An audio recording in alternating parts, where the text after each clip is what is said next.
Hello student, today we will study about foreign trade on the eve of independence. India has been an important trading nation since ancient time, but the restrictive policy of commodity production, trade and tariff pushed by the British government adversely affected the structure, composition and volume of Indians' foreign trade. The state of Indians' foreign trade on the eve of independence was as follow. जब हमारी country business के उसमें ancient times से ही बहुत ही important थी.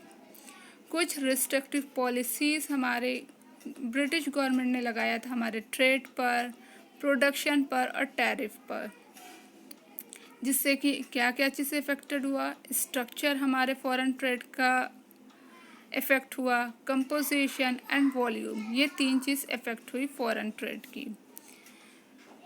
There are सब following reason. That is the first is the net exporter of raw material and importer of finished good.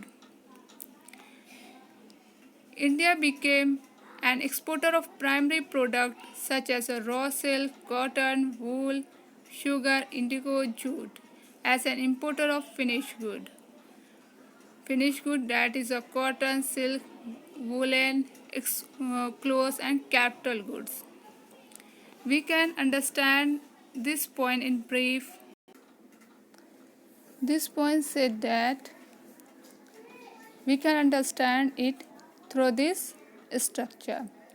Export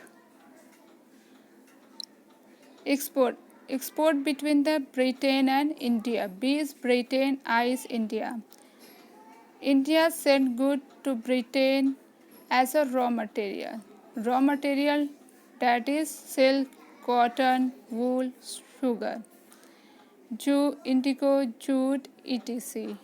This is a raw material. Silk was sent from India to export as a raw material, not a complete silk production. And import, after exporting goods from India to Britain, and then the Britain sent goods to India in form of final goods, finished consumer good. Final good can call it finished consumer good. That is a cotton, cloth, silk, woolen clothes, capital good. Capital good, we know that capital good, the light capital good in light machinery. Britain sent good light machinery for the production of goods in India. Light machine, not a heavy machine.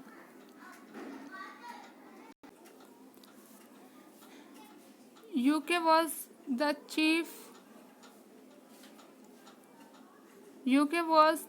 supplier to India, contributing to over 31% of total import at the time of independence.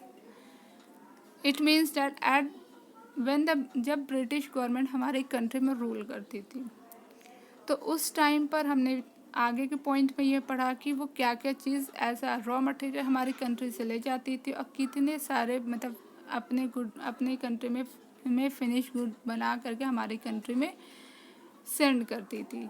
तो UK उस time पर 31% of the total import, India में सबसे ज़्यादा import कहाँ से आता था, वो यूके से था, जो कि 31% था at the time of independence. The principal item of import was a good grain by. सबसे मेन चीज़ जो था वो क्या चीज़ होता था, गुड ग्रेन. बाई 1947 ये गुड जो ग्रेन्स था import had touch the level of 3 million ton. 1947 में यही इम्पोर्ट वाले आइटम्स जो थे गुड ग्रेन वो 30 मिलियन टन हो गए थे.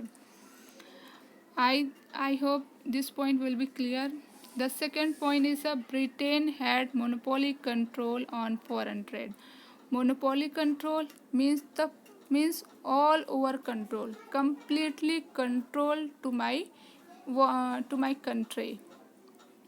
ब्रिटेन उस टाइम पर पूरी तरह से फॉरेन ट्रेड में हमारी कंट्री को कंट्रोल कर लिया था, उसी का राज था।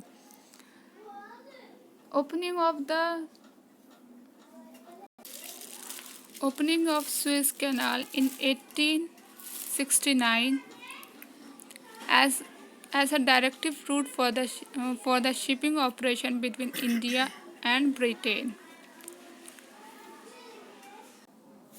सुएज कैनाल है क्या? ये एक आर्टिफिशियल वाटरवे है।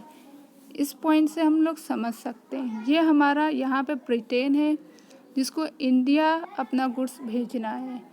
अब वो जो है डायरेक्ट तो भेज नहीं पाएगा, डायरेक्ट जब वो इस तरह से कहीं तो उसको ट्रांसपोर्टेशन कॉस्ट उसको ज़्यादा देना पड़ता था। तो उस टाइम पर उसने एक रास्ता निकाला। वो कहाँ से? यहाँ से इजिप्ट है, साउथ अफ्रीका के इजिप्ट से, यहाँ से जो ये पार्ट है इस पार्ट को बोला गया है सुएज कैनाल। तो ये सुएज कैनाल के थ्रू फिर वो हमारे अरबियन सी पहुंचा और अरबियन सी से हमारे इंडिया में एंट्री किया। तो उस टाइम पर जो है वो अपने गुड्स एक ये एरिया जो है सुएज कैनाल ये बहुत ही इम्पोर्टेंट रोल प्ले करता था हमारे कंट्री में अपने गुड्स को इंपोर्ट करने के लिए। उस टाइम पे ब्रिटेन जो पूरा मोनोपोली कंट्रोल था, कहाँ पे? हमारी कंट्री पे मोनोपोली कंट्रोल था इंडियन पे। More than the half of the Indian foreign trade was with Britain. जो ब्रिटेन के साथ होता था ज़्यादातर ट्रेड ब्रिटेन के साथ था, more than half. And the trade and British allowed trade with few countries. उसने कुछ कंट्रीज़ को अलाउड किया था, that is China, Sri Lanka and Iran. This countries को ये सारे कंट्रीज़ को अलाउड किया था हमारी कंट्री में बिजनेस करने के। तो I hope all the point will be clear of the foreign trade on the eve of independence. Thank you class.